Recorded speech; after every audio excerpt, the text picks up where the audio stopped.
This episode of Bullet Heaven was made possible by Rockin Android.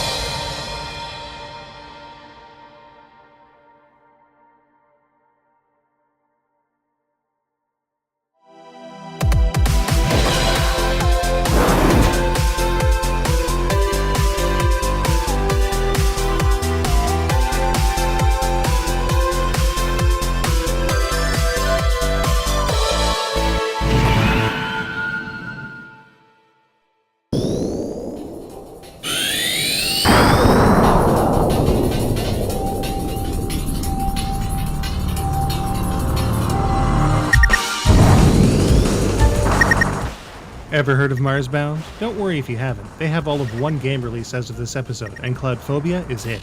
But hey, what a way to break into the indie arena. And thanks to the fine folks at Rockin Android, North American players can get their hands on what is, as of right now, one of the more interesting Doujin titles available on Western shores. Cloudphobia is a story of a pilot on a last-ditch mission who finds more than he bargains for in the ruins of a downed mech. It certainly has quite a bit of polish for being a strictly indie title, but Cloudphobia also has some nifty mechanics with addictive qualities that are fun and engaging. So let's take a closer look.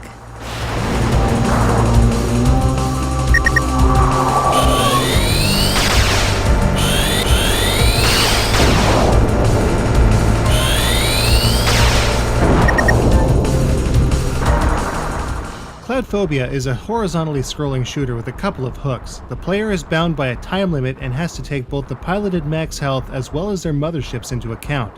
Any enemies that slip by will attack your mothership, and when it's destroyed, it's game over, son. To accomplish the goals of your speedy domination and stalwart protection, you have a few simple commands at your disposal in addition to the pretty decent control in this game. Pressing the Z key on the keyboard or button 1 on a gamepad will fire your main shot. This shot is moderately powerful but requires a bit of precision to take down foes. Next, pressing the X key or button 2 will fire a salvo of missiles. To start, you will have 8 salvos to work with.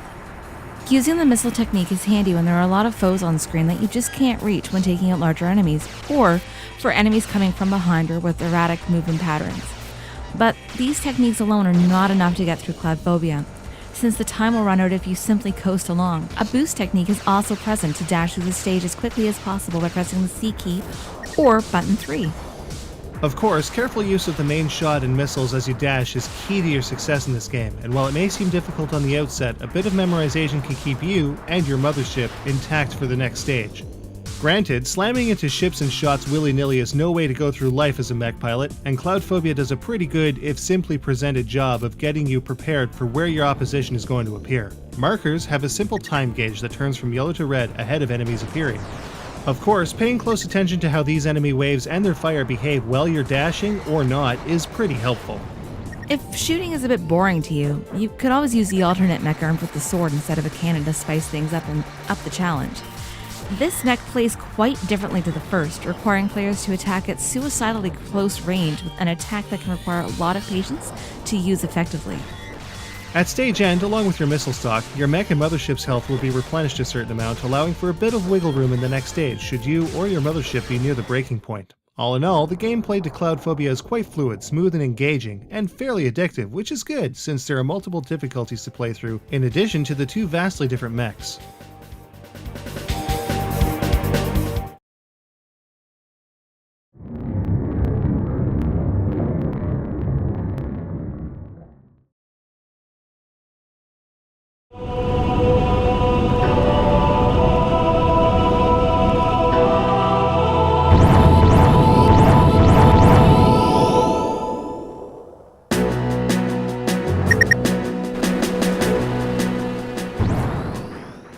Cloudphobia has quite an engaging score system beyond its fluid gameplay. Of course, each destroyed unit has a specific value that's added to the overall tally, but you'll notice that there are both grey and red enemies. The red ones are the important ones to keep track of.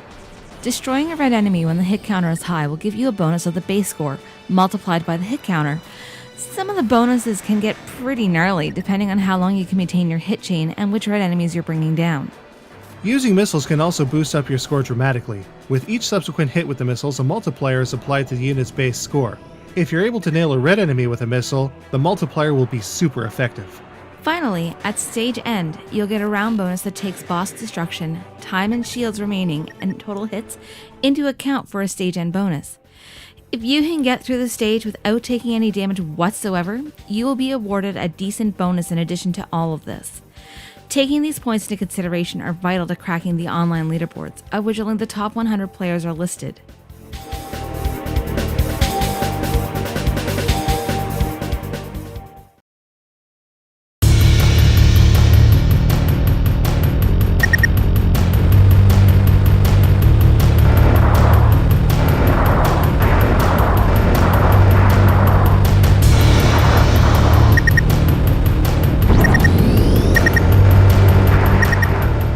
The presentation in Cloudphobia is pretty great all told, but it's not perfect for a few specific reasons. Mostly, it's all about the visual presentation. Not that it's bad, quite the opposite. The sprites in-game are well animated and excellently designed.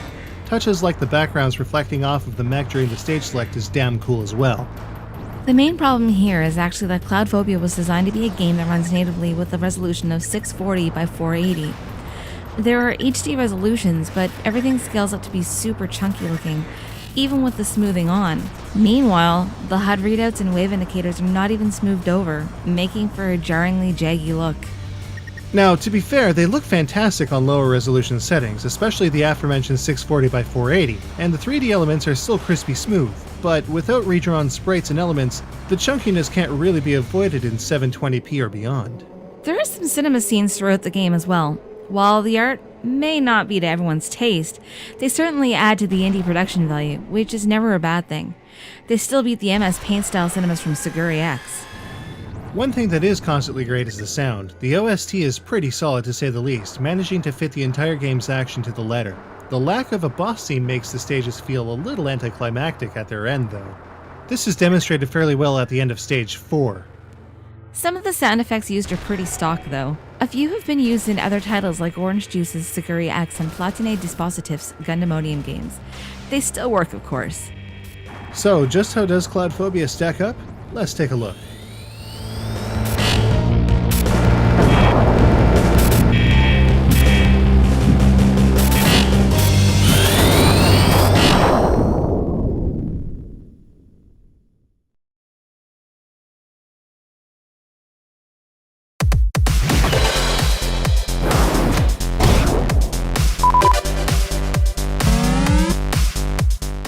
Cloudphobia's control is fairly well refined, though boosting through enemy waves before knowing how they behave makes it feel sloppier than it actually is.